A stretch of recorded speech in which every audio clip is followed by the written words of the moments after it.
अस्सलाम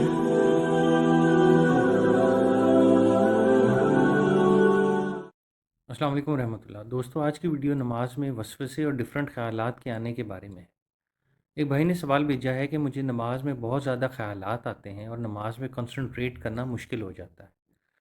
तो क्या ऐसी सिचुएशन में नमाज तोड़ देनी चाहिए या जारी रखनी चाहिए?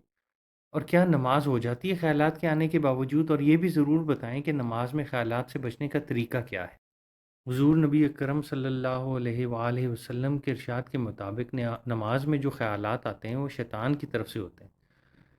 जब तुम नमाज़ पढ़ने लगो तो दाएं जानिब मुँह करके ला हौल वला कुव्वता इल्ला पढ़कर बतौर नफ़रत थूक दिया करो। तुम्हारे इस थूकने की वजह से शैतान दूर भाग जाएगा। यानी जब आप नमाज़ पढ़ने लगें तो उससे पहले दाएं जानिब थूक दें। याद रखें, ये जो थूकना है ये इशारतन या सिंबॉलिक तौर पर थूकना है, ना कि वाकई में। इसकी वजह यह है कि अगर आप मस्जिद में या दफ्तर में नमाज़ पढ़ रहे हों तो थूकने से गंध फैलेगा। इसी तरह इन ख़यालात और वसवसों से बचने का दूसरा तरीका ये है कि आप नमाज में जो कुछ पढ़ रहे हों, यानी सना, सूरह फातिहा, अत्तायात और दुरूद शरीफ वगैरह, उन सब का तर्जुमा याद कर लें। इसका फ़ायदा ये होगा कि आप जो जो अरबी अल्फाज पढ़ते जाएंगे तो उनका तर्जुमा आपके जहन में आता रहेगा।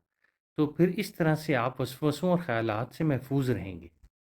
तीसरा तरीका ये है कि नमाज में देखने का जो सुन्नत तरीका है, यानी क़याम की हालत में कहाँ देखना है, रुकू, सुजूद और अत्ताहियात की हालत में कहाँ देखना है, इस तरीके को भी आप जहन में रखेंगे तो ख़यालात और वसवसों से हिफाजत होगी।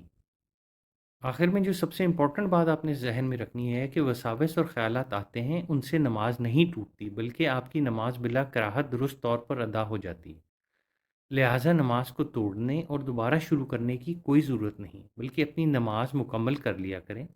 अलबत्ता पहले बताए हुए तरीकों पर अमल करने की भरपूर कोशिश करें ताकि आपकी नमाज में खुशू व खुजू कायम हो सके। उम्मीद है आपको बात समझ आ गई होगी। अगली वीडियो में इंशाल्लाह फिर मुलाकात होगी।